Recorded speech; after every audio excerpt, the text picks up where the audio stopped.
Pourquoi? C'était un cours que, bon, ça fait 2 ans, les démences, il y a un chapitre, je l'ai présenté avec le DSM 4.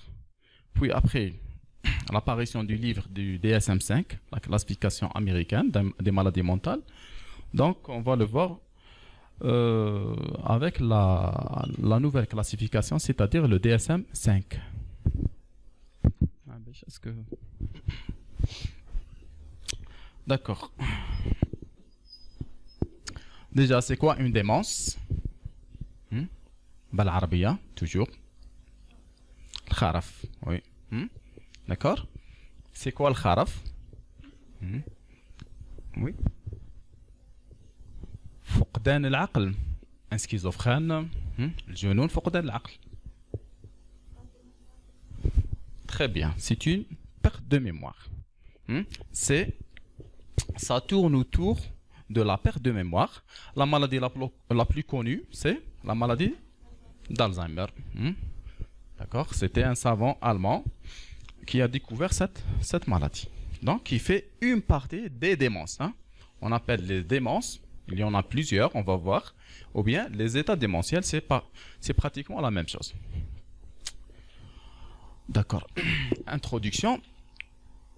Une démence, c'est un syndrome qui est dû à une affection cérébrale, donc ça touche le cerveau, qui est chronique. Chronique, c'est-à-dire plus de 6 mois. Très bien.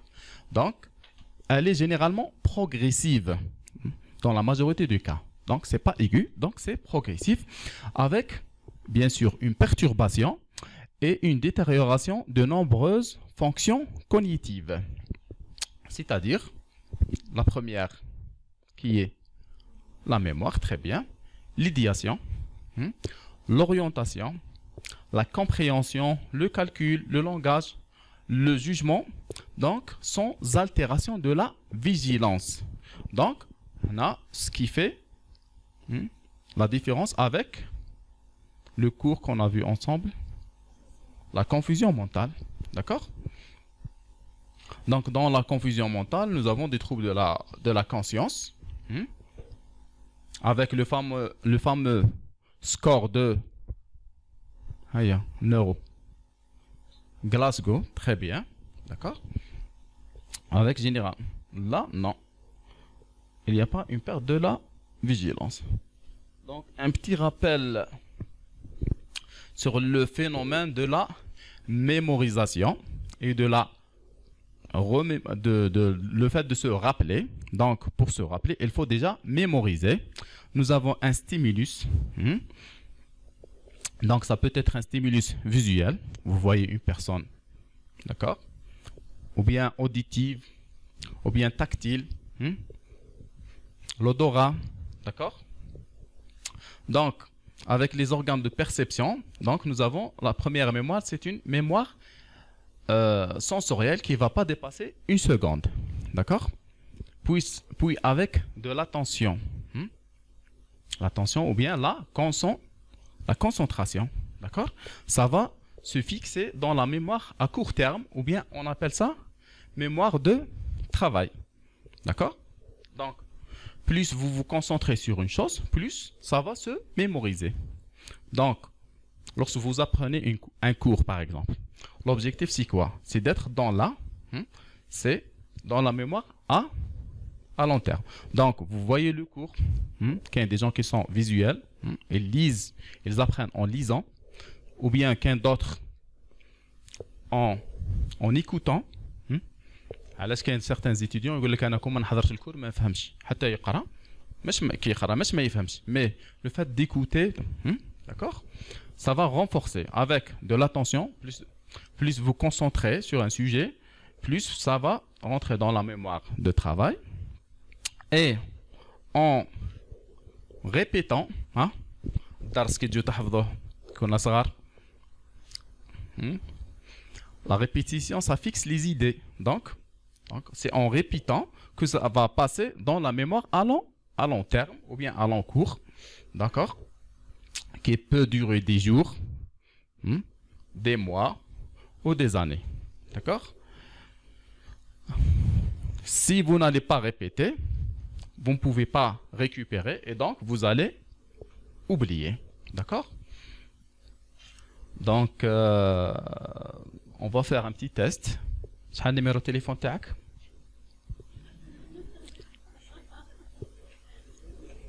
Good. 07 93 60 61 47 87. D'accord? شحال numéro تاعو؟ 07 70 هكا 93 زيد.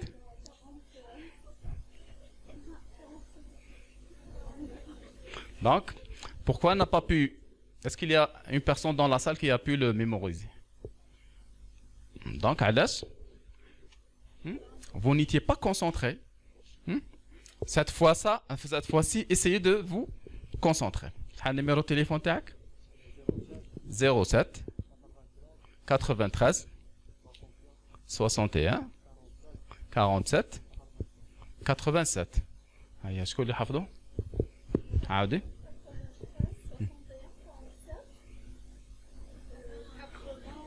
Heureusement ما حفظتش لو ديرني سينو خلات عليك. D'accord.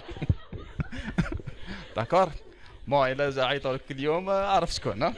D'accord. Donc ça c'est la mémoire de... On est là dans la mémoire de travail qui ne va pas durer plus de 1 minute. Si vous demandez un numéro de téléphone, vous pouvez l'apprendre rapidement. Sinon, vous êtes dans la mémoire de travail. Ça peut être des années et des années. D'accord? D'accord? Bon, c'est plus compliqué que ça, mais j'essaie de faire un petit schéma. D'accord? Donc, pourquoi on étudie ce cours? Donc, ces dernières années, les démences sont devenues un problème ou bien un phénomène socio-économique majeur. C'est-à-dire un problème de santé publique. D'accord? Vu le caractère irréversible, le problème des démences, la majorité des démences, c'est le problème d'irréversibilité. C'est-à-dire, une fois la démence elle est installée, donc c'est très difficile de voir, c'est impossible de récupérer. Donc, est progressif. Donc, généralement, ça va générer des souffrances psychologiques, des souffrances et pour la personne elle-même et pour son entourage. Donc, d'où l'intérêt de la prévention. Et bien sûr, et de la prise en charge. D'accord, quelques chiffres. Selon l'OMS en 2016, donc il y a 47, plus de 47 millions de personnes atteintes dans les démences, dans le monde. D'accord. Chaque année, pratiquement, on a 8 millions de nouveaux cas. Donc, la maladie d'Alzheimer, c'est la démence la plus connue, qui représente 60 à 70% des cas. Donc, l'OMS estime qu'en 2030, c'est-à-dire dans 10 ans, dans 9 ans, Inch'Allah, ce chiffre va atteindre 75 millions de personnes. D'accord. D'ailleurs, en psychiatrie, en Europe, il y a une spécialité, la gériatrie. Comme il y a la pédiatrie, il y a la gériatrie, c'est-à-dire la médecine de sujets âgés. Donc, ils sont très confrontés à ce problème-là. D'accord? Même nous, en psychiatrie, c'est difficile de les prendre en charge. D'accord? Donc, bien sûr, l'objectif, c'est déjà de chercher de dépister les sujets à risque. On va voir le facteur génétique, les facteurs, d'accord? Et de les dépister et de commencer la prise en charge avant déjà l'apparition de la démence. Donc, plus le diagnostic est précoce, la prise en charge, elle sera généralement plus facile. D'accord? L'étude clinique. Donc, il y a une dégradation des fonctions intellectuelles, surtout la mémoire, qui dépasse dans l'évolution et évolue depuis plus de 6 mois. D'accord?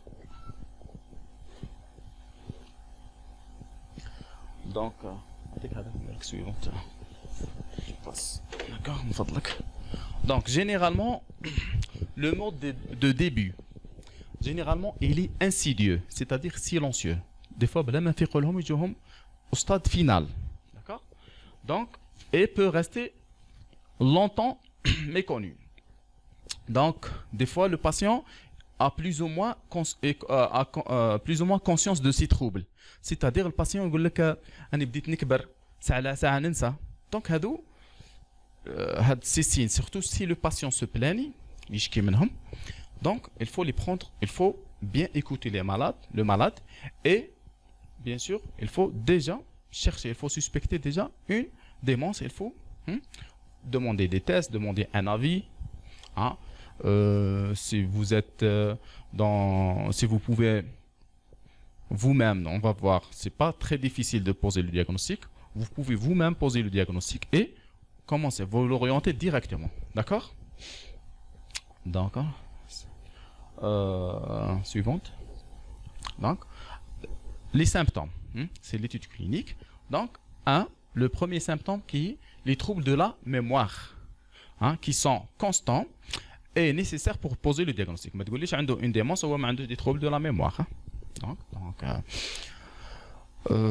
ce sont des troubles de la mémoire généralement de travail ou bien mémoire épisodique. D'accord? C'est-à-dire, il peut pas,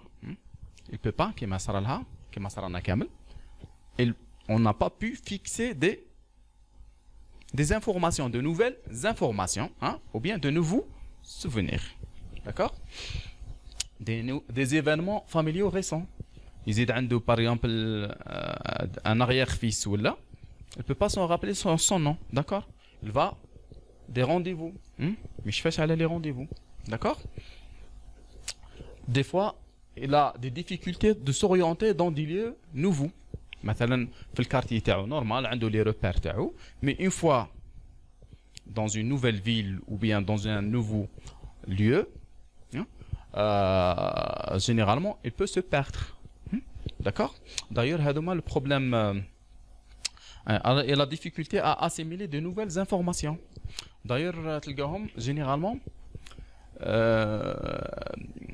c'est des victimes d'accidents de la voie publique. Lorsqu'ils veulent traverser la route, par exemple, ils perdent les réflexes. D'accord? Les réflexes de voir à droite et à gauche pour éviter là. D'accord? On peut avoir des modifications du caractère et de la personnalité. Par exemple. Donc, par exemple, un défaut d'intérêt pour l'entourage. Il va s'isoler. Il ne va pas s'intéresser. Les événements, l'anniversaire, la fête, donc il ne va pas. C'est un désintérêt pour l'entourage ou bien pour son travail. C'est là une activité. D'accord? De l'irritabilité.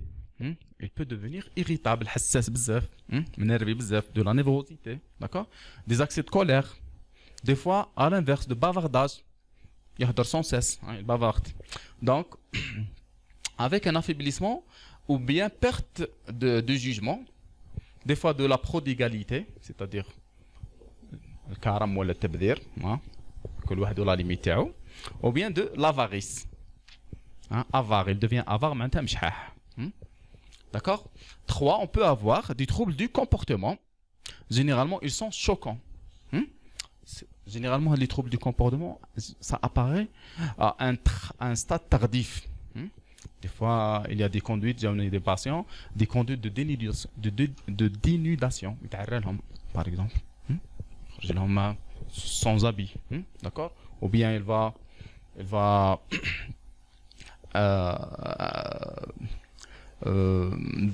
présenter des turbulences nocturnes, mais il a كامل داخل خارج. Des fois des fugues et des errances. Des fois يخرج ما على بالهم شو راح هما ils prennent ça pour par exemple أو تقلق هكذا alors qu'en réalité il fait une démence.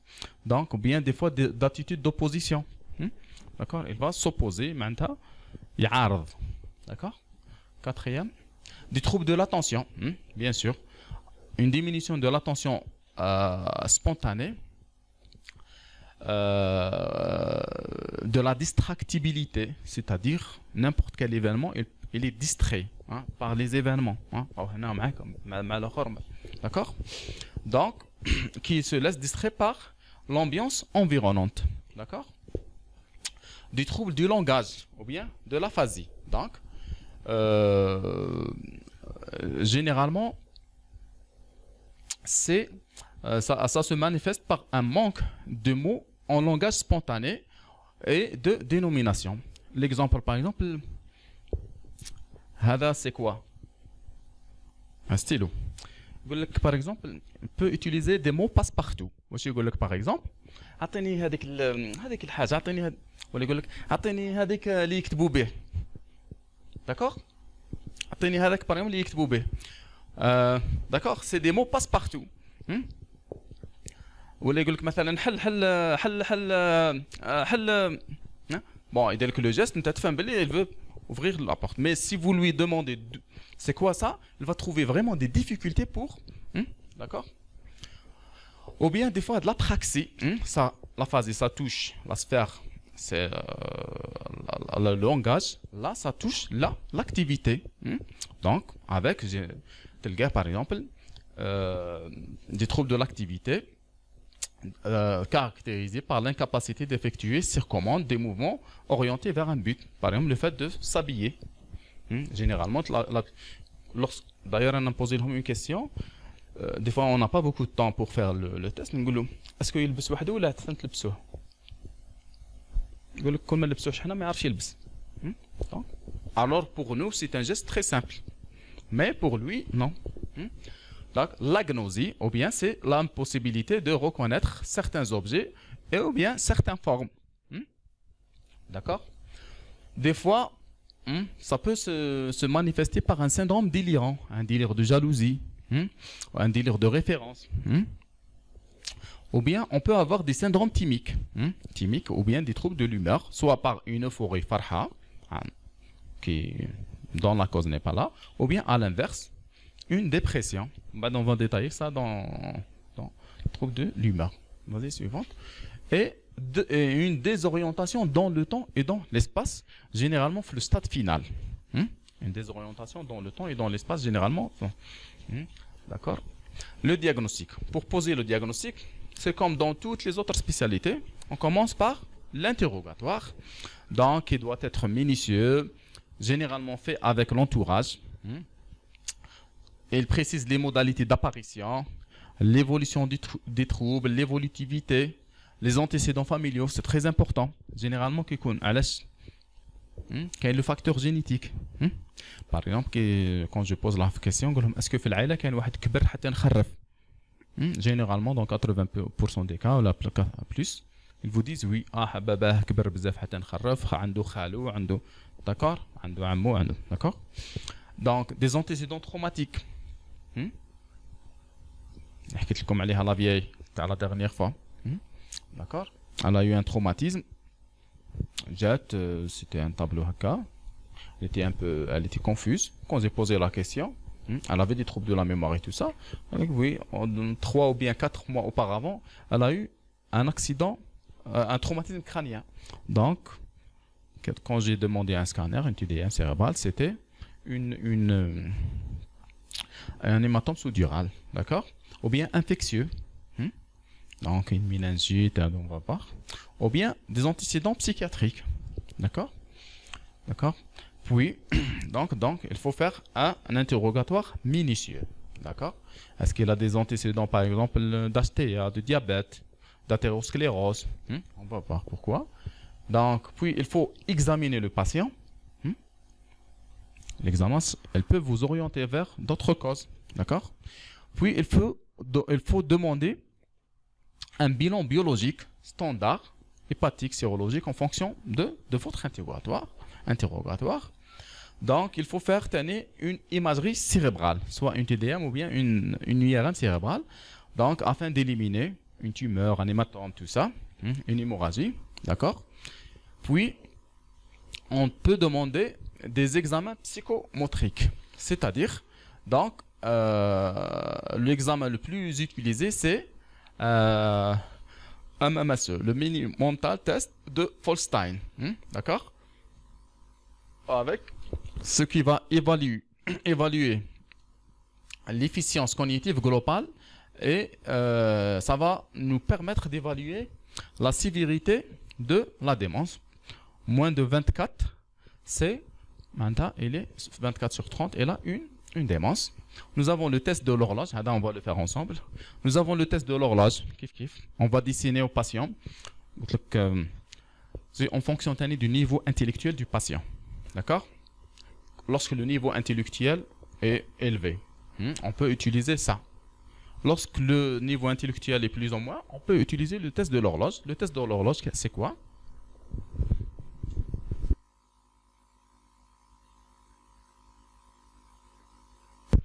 Le test de l'horloge, c'est quoi? On va dessiner une horloge. On demande au patient de mettre les numéros, les chiffres, là. Donc, une personne normale, c'est facile. C'est ça? أنا صحيح ولا أنا بديت ندير ديمونس؟ midi 12 1 2 3 d'accord. Généralement تلقاو le patient a des difficultés, voire il est incapable de mettre les chiffres dans leur endroit correct, d'accord. On va être par exemple des fois ça y est, il peut pas, on peut aller encore plus loin. Donc sur une feuille, une petite feuille, on met avec les chiffres, on dit par exemple midi 20. Le patient trouve vraiment des difficultés, voire il est incapable de faire, alors que c'est très facile. Un enfant de 6 ans, 7 ans, il peut le faire. D'accord? Ou bien le test des 5 mots. Le test des 5 mots, c'est quoi? On demande au patient de se rappeler de 5 mots, généralement, puis on demande de mémoriser les 5 mots, puis après 1 à 2 à 3 minutes, on demande au patient de les répéter ou bien de les citer. D'accord? D'accord? شكون يكون كيما كان متطوع نديروا له تيست. سي غراتوي ما تخموش. داكور. شكون اللي راه شاك في روحو كيما كاين واحد شاك في روحو هنا؟ بون هذا سي لو تيست دو فولستاين. داكور. هيا شكون نحكموا واحد من هيا لي زوم هيا روح. D'accord. هذا c'est le test de Folstein. Nous avons plusieurs chapitres. روح تفضل. واسمك؟ وليد. روح سي وليد. دور الزملاء تاعك باش ما تريشيوش. D'accord. Donc on va voir la fonction que on va lui faire un test d'un MMSE. D'accord? De Folstein. Donc on va voir qu'un des chapitres, l'orientation, l'apprentissage, l'attention et le calcul, puis le rappel de la mémoire, le langage, c'est très facile, l'activité motrice, c'est-à-dire pour voir la praxis et tout ça, et là c'est le score total. Donc c'est très simple. Donc Walid, en quelle année sommes-nous? Donc pour chaque bonne réponse, on code ça 1, mauvaise réponse, non, c'est 0. D'accord? 2021 sûr? Très bien. En quelle saison? Je vais le test. L'hiver. Donc des fois les malades تاني كاين حاجه واحده اخرى. هذا قلت لكم لازم لو نيفو انتيليكتويال يكون مليح خاطر كاين دي كالكول et tout ça. Ou des fois يكونوا les patients مثلا lorsque vous faites une garde, une nuit blanche, le lendemain, si je vous demande, soyez certain que vous n'allez pas avoir la moyenne. D'accord? Donc, quel mois? Janvier, très bien. La date? 25. Non. Des fois, lorsque le patient fait une photo, là, on lui donne du temps. D'accord? Est-ce que vous êtes sûr? D'accord? On ne le corrige pas directement. Donc, quel jour de la semaine? Lundi, très bien. Quelle ville? Maintenant, très bien. Quel département? l'ISM, معليش département. Quelle région sommes-nous? ما راك خير مني.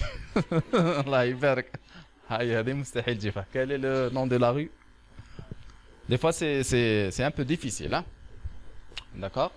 Quel est le nom ou la pièce où nous sommes? A2, très bien. Des fois les patients ont quel étage par exemple? Des fois des informations qu'on n'a pas. Quel étage sommes-nous là? Donc هنا معليش عنده 9 sur 10. نحيت له 1 point. D'accord? C'est juste à titre de Bon, vous voyez que c'est facile, mais pour vous c'est facile, mais pour les malades des fois c'est très difficile, hein? Des fois il fait des fautes, des fois on passe plusieurs minutes à l'apprentissage. Donc Walid, Jofia. Donc là je vais te dire 3 mots. Tu les répètes, hein? Cigare. Non, خلينا نخلص. مزروب. Donc cigare sans voir l'autre, hein? Fleur, porte. Vous voyez, je donne du temps au patient pour qu'il se concentre avec moi. Je ne laisse pas distraire. Puis, d'accord? Porte, très bien. Je fais aller, d'accord? L'attention et le calcul. Là, on va demander au patient de faire des petits calculs. D'accord? 100 moins 7. C'est 93. 93 moins 7. Ah, ça commence à devenir difficile, là. 86 moins 7. 86 moins 7. 60. 19. Ah, أنا عيان. أنا عيان. D'accord? Oui. 79 moins 7. 72. Hein? 72. 65. Très bien. Donc, c'est 10 sur 10. Généralement, on donne 5. Alors, c'est 10 sur 10. Donc, quels sont les 3 mots que je t'ai demandé? Très bien. Donc, c'est le rappel. Là, on a vu l'apprentissage, c'est 3 mots. Jusqu'à 5 mots. Mais le test, il existe 3 mots. Donc, ça, c'est la mémoire de travail, la mémoire rapide. Et là, c'est la mémoire, ça, c'est plus ou moins à long terme. D'accord? Bon, pour le langage, on a la gnosie, on va chercher. C'est quoi ça? On demande au patient. D'accord? C'est quoi ça? Très bien, téléphone. D'accord. Donc,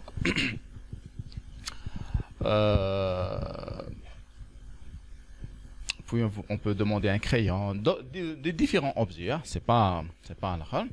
Donc, ça dépend le niveau intellectuel. Par exemple, écoutez bien et répétez. Pas de mais, de si, ni de et.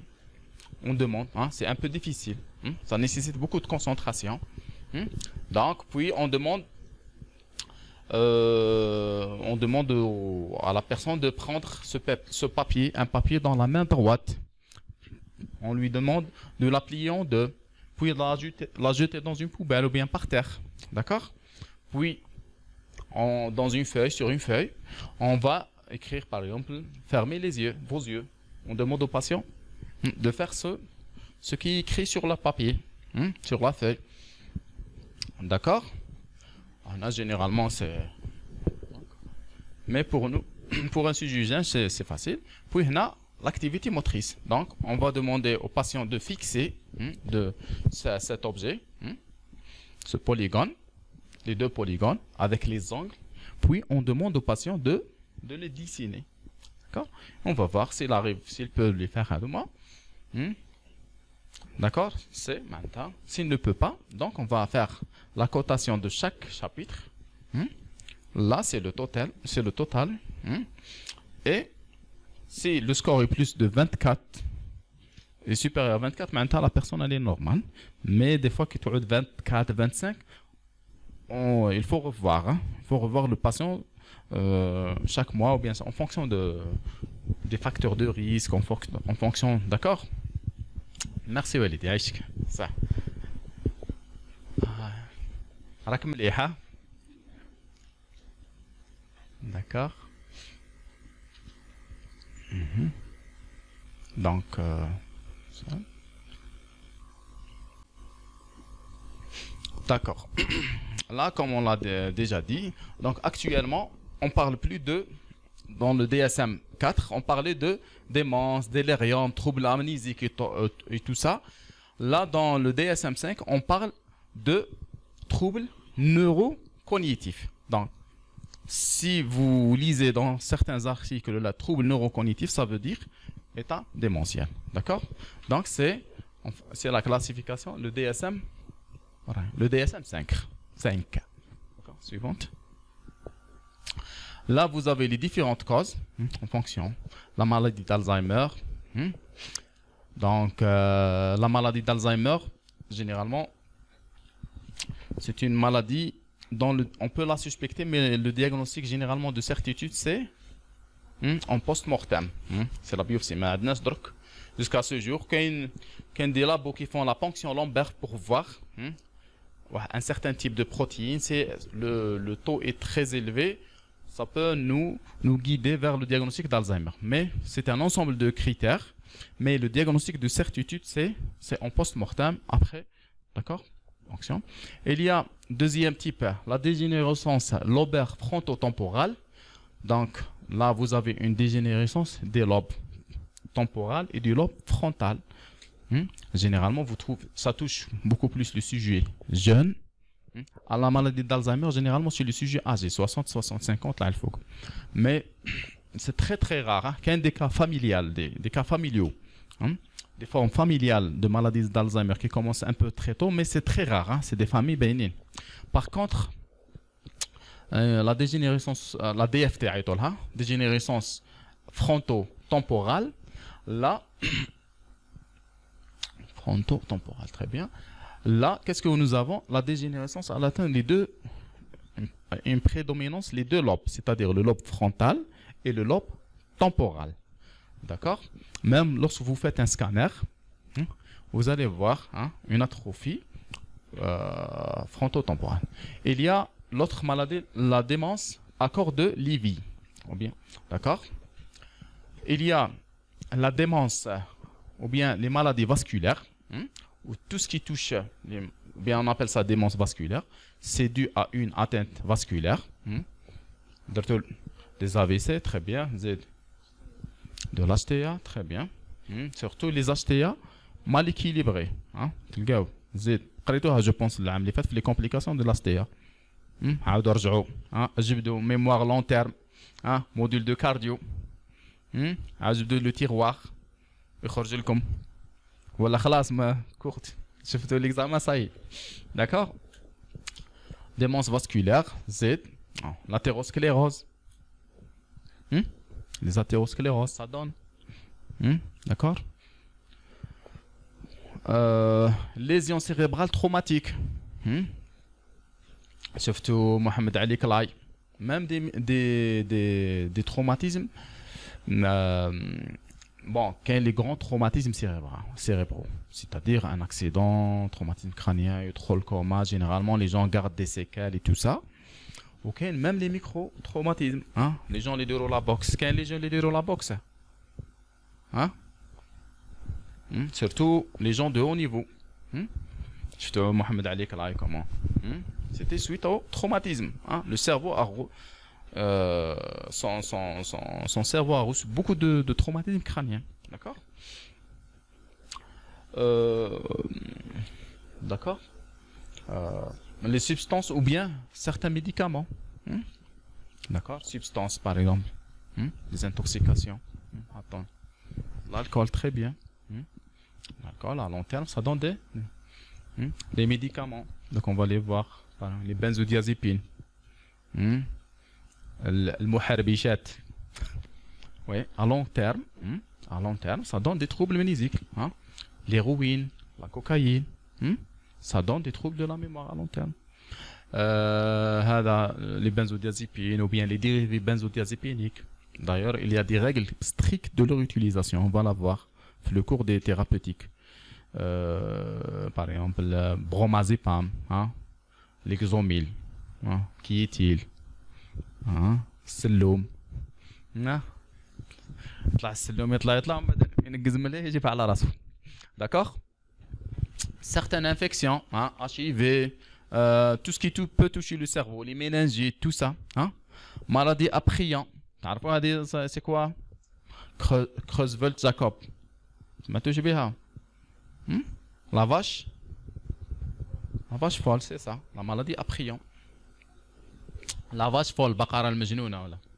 C'est ça, Creutzfeldt-Jakob ou bien le prion, ce n'est pas un virus ou bien un parasite ou bien une bactérie, c'est une protéine qui touche, qui s'accumule au niveau du cerveau pour donner les troubles. D'accord?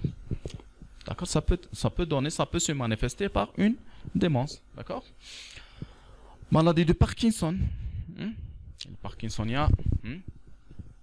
D'ailleurs, Mohamed Ali Kla, ça s'est manifesté au début par une maladie de Parkinson, puis l'évolution vers la démence. D'accord? Maladie de Huntington. Prononciation, elle est très difficile. Ça, c'est la neuro. Ça ressemble à la maladie de Parkinson, mais ça touche le sujet jeune. C'est une maladie autosomique dominante. Vous êtes né dernièrement, dans le cadre d'une expertise, une femme, elle est jeune, les quarantaines, donc عندهم la maladie هذه dans la famille خوالها كامل توفاو كيما هكاك امها توفات كيما هكاك يعني vraiment c'était elle bougeait sans cesse avec des troubles de comportement et des troubles de démence. جاو على جال الولاد le mari l'époux s'est remarié une deuxième fois راجل عاود تزوج وعندها معاها 4 اولاد. C'est pas donc autre condition médicale ou bien des fois on peut avoir 2 3 un alcoolique, une HTA avec une prise d'alcool et des médicaments qui a eu un traumatisme cérébral. Donc c'est plusieurs causes. D'accord? Donc là c'est je vous ai fait une coupe du cerveau chez un sujet atteint d'une sujet normal et un sujet atteint d'une démence. Vous voyez par exemple là c'est les ventricules latéraux par rapport au sujet normal, il y a un élargissement. Vous voyez là les sillons une augmentation, d'accord, une atrophie généralement de tout le cerveau, d'accord. C'est en post-mortem suivante. Là par exemple وراه سكانر وراه اليارم كيف عرفتيهم؟ vous êtes tous d'accord هذا سكانر هذا اليارم سهلة l'os ça d'accord, ça c'est le scan. Généralement vous voyez là, généralement normalement ça c'est le lobe frontal, on n'a pas cet espace généralement, surtout chez il y a une atrophie, bien sûr j'ai oublié de vous le dire. Donc il y a une atrophie physiologique كامل كي نكبروا c'est dû au vieillissement mais c'est proportionnel avec l'âge. D'accord? Mais par contre chez les sujets jeunes généralement on ne trouve pas ces espaces. Vous voyez par exemple sur l'IRM, vraiment donc sur l'IRM vous voyez les ventricules latéraux, ils sont très élargis, vous voyez les circonvolutions, ils sont atrophiés, ces sillons là qui sont très élargis, tout ça c'est des signes indirects c'est des signes de démence. D'accord. Donc là vous pouvez poser le diagnostic d'une démence. Ça y est. العشية روحوا اللي عندهم des gens âgés في الدار plus de 50 ans يبداو لهم le test. أروح أبا أروح يما. D'accord. La prise en charge généralement pour la psychiatrie c'est aller ça se base sur 3 piliers. Donc le traitement, c'est-à-dire la chimiothérapie, le traitement, la pharmacothérapie, les psychothérapies et la sociothérapie. non pharmacologique ou bien la chimiothérapie. Donc, là, il faut du sport à notre cerveau. Bon, ماشي تجيبوا لي زالتير وتحطهم هنا نديروا كيما جماعة الحديد هذوك l'haltérophilie, c'est bien le sport, l'activité sportive c'est bien, mais un sport spécifique pour le cerveau. C'est quoi? Quel est le sport pour votre cerveau? Comment muscler la lecture, le calcul. زيد vas-y. كيف ما تعرفوش؟ Les jeux d'échecs, très bien. Tout ce qui stimule. Les jeux de la logique, les jeux stratégiques. زيد. كاين حاجة واحدة أخرى très importante. La lecture, l'apprentissage. يقولوا اللي حفظ القرآن. اللي يحفظ القرآن. Ça c'est une expérience, ça protège contre les démences. Généralement, يقول لك les gens qui ont un niveau intellectuel élevé, généralement, ils sont loin d'avoir une démence. Comme un exemple de réalité. كان عندنا واحد, c'était un résident en psychiatrie. Il avait des grands-parents du côté paternel, côté maternel. Côté paternel, c'était كان هو شيخ زاوية حافظ القرآن في النهار يقرأ 10 أحزاب تاع زاوية. وعنده un ami, bon, il était illettré, mais c'était des amis, d'accord. Bon, جدو زوج mariage traditionnel, جا هذا الطبيب. Et ben ils avaient, ses grands-parents, ils avaient pratiquement le même âge. Je me rappelle son grand-parent, père de côté maternel. Il a fait sa démence à l'âge de 70 ans, 75 ans. Il est décédé. Par contre, l'autre, jusqu'au dernier jour de sa vie, vraiment, il avait une mémoire de, comment dirais-je, d'éléphant. Donc, القرآن كان يقرأ حتى 10 حزب في النهار الأحاديث. Donc, il a gardé ses fonctions cognitives jusqu'au dernier jour de sa vie. D'accord? D'accord? Et ça, c'est ce qu'on appelle la rééducation cognitive. D'accord? Ça, c'est des années, des années. Bien sûr, il faut éviter les facteurs de risque, l'alcool, la prise de cannabis, la prise de tout ce qui est toxique pour le cerveau. Il faut bien aérer son cerveau et avec quoi? Des exercices de relaxation et tout ça, avec la prévention et l'activité sportive, c'est bien. Z suivante. Donc, des fois, c'est pas facile d'annoncer à un patient qu'il souffre d'une démence. Donc, il peut vous faire une dépression réactionnelle. Donc, imaginez, toujours je vous dis qu'il faut être empathique, c'est-à-dire il faut se mettre à la place du patient. تصور انت لحقت في عمرك 60 ولا 65 ولا 70 سنه ان شاء الله بدي لا قدر الله يقول لك راك vous avez une démence تبدا كيفاش راح نولي كيفاش كذا شكون راح نلقى. D'accord, c'est pas facile. Donc au moins il y a toute une prise en charge psychologique. Là je vous ai cité les psychothérapies de soutien psychologique, c'est-à-dire c'est les psychologues qui les prennent en charge. Donc nous avons pour les problèmes d'aphasie, il faut une rééducation orthophonique. D'accord. Il faut créer une structure de vie stable et calme dans la maison. ماشي هو في حاله تجيبوا له انتم المشاكل للدار. D'accord. D'ailleurs ce que je conseille aux parents نقول لهم déjà في الدار même l'immeuble ما تبدلوش خلوه le même. خاطر كون تبدلوا ديروا الكرون ميناج والطابلات كانت هنا تحطوها من الانستري تاعو il va se perdre. ومن بعد il va s'angoisser, il va se sentir perdu dans sa maison. D'accord. Il va s'angoisser, il va devenir irritable, d'accord, il peut devenir et son état peut s'aggraver. يقول لهم كيما عاش حياته كامل خلوه خاطر عنده des repères. D'accord. Généralement même la mémoire, lorsqu'il y a une perte de la mémoire, généralement تلقاو les nouveaux souvenirs le patient les perd précocement bien avant. ممكن تلقاه يشفى لك. مثلا كان عندي واحد يشفى الحرب العالميه الثانيه داوهم يحكي لك il ne cesse de répéter la même histoire. Mais quand on dit واش كليت تغديت ما يعرفش. Il oublie, d'accord? Mais الآخرين يعطيها لك بالديتاي. En بعد dans l'évolution même هذاك l'ancienne mémoire ça s'est effacé. D'accord? C'est pour ça qu'il faut pas changer ou bien. D'accord? Donc bien sûr, donc ouais, il va commencer يبدا ينسى ما ينظفش روحه, l'hygiène, et la propreté, les médicaments تاعو لازم تكفلوا عليهم. D'accord? D'accord? يا ربي شويه الحمام معليش. D'accord? Oui. هذه ثاني c'est une chose que je conseille aux malades, aux malades et aux parents de malades, يدير لهم une carte ou bien un bracelet. Des fois les malades يخرج يغفلهم يخرج يتوضر. جانا المره اللي فاتت ان malade كيف والله سيتي très difficile. chaque fois يعطينا un repère.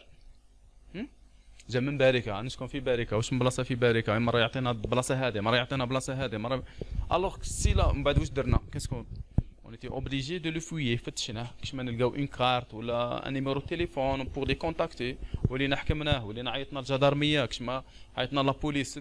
بار كونتر سي لافي ان براسلي ولا فيه لو نون برينون ميم تريتمون, même numéro de téléphone ou bien l'adresse, directement on peut contacter la famille jeux vidéo.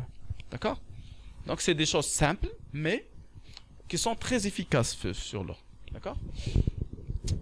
Pour la chimiothérapie ou bien le traitement, donc nous avons, honnêtement, d'après notre, bon, la littérature, mais sur le terrain, à part la rivastigmine qui est un peu efficace. Le rôle c'est les inhibiteurs de l'acétylcholinestérase. Le rôle c'est quoi? C'est de ralentir un petit peu les formes sévères, le passage à la forme sévère. D'accord? C'est ça leur vrai rôle. D'accord? Mais dans la littérature, vous allez trouver ça. Donc, les antipsychotiques atypiques, en cas de troubles délirants, délire de jalousie, des hallucinations maintenant, des fois on peut donner des troubles, des antipsychotiques, généralement on donne des atypiques, c'est-à-dire dernière génération. Pourquoi? Le sujet âgé déjà il a d'autres retards, il est diabétique, il a une insuffisance hépatique, une insuffisance rénale maintenant. Donc ils sont vraiment très adaptés, ils ont moins d'effets secondaires, ils sont très adaptés au sujet âgé. D'accord? Suivante. La conclusion, donc la démence c'est un état irréversible dû à un processus organique généralement qui est incurable, donc d'où l'intérêt de la prévention. Le pronostic dépend de la cause, c'est-à-dire de la nature pathogène, et de la précocité de la prise en charge. D'accord? Merci pour votre attention. D'accord? Le cours c'est le même. Le cours, j'ai pas changé.